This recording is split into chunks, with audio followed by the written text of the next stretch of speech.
Last November, Austin voters agreed to change the city's form of government to something called 10-1.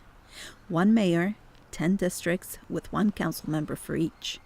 Some believe that change may help fight the conditions you see in communities like Dove Springs because they will have one council member advocating on their behalf. So, community members speak out about who they believe would best serve the community.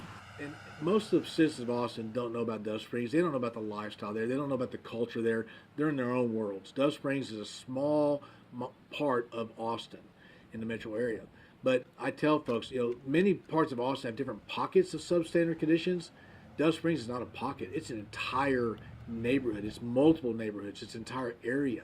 Lots of homes are 30, 40 years old, and they're going to need folks and people to represent them to come in and to activate services and education to bring them up. My name is Dulce Bryant, and I live in Dove Springs. I grew up here during high school years.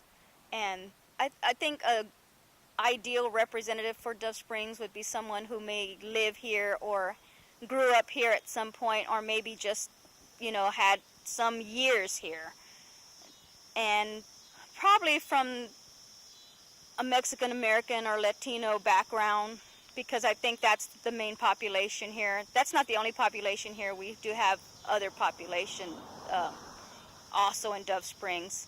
Dove Springs has fared fairly well under the at-large system of electing the city council.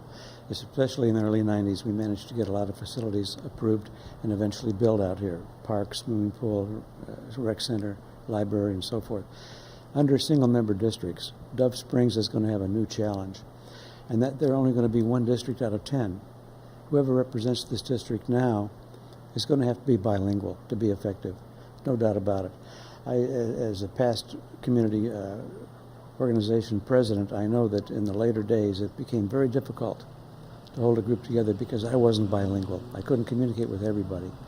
And so bilingual, number one, so they could communicate with everybody in the neighborhood. For me, who I think would be the best candidate would be a person that is bilingual, that can speak their language and communicate, that they're familiar with that area, and that they have their heart committed to affecting that area.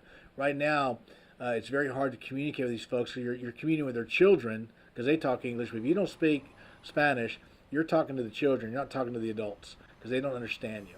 So I think the ideal person is bilingual, and if they don't live in that area, that they're in that area on a daily basis, representing and knowing the people, getting on the ground level and talking to the folks that are involved in the organizations out there.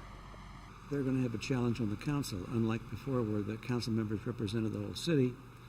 Now they'll have 10 separate council members representing different parts of the city. And that means now Dove Springs will have one representative instead of 7, and they'll have one representative fighting for their causes.